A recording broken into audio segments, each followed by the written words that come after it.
Hello everyone. Have you tried visiting a website and encountered a notification like this, saying that your phone is infected with a virus? Well, don't worry because this is just kind of advertisement. If you click this notification, it will redirect you to online shopping apps or into another website.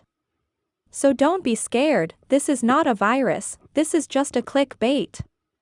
Why they do this? Because they earn money while you click on it.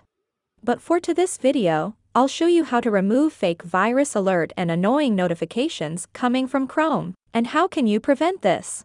But before we start, hit that subscribe button and turn the bell on if you haven't yet. I do random tutorial videos, so if you want to learn something, just comment down and I'll try to make a tutorial for you.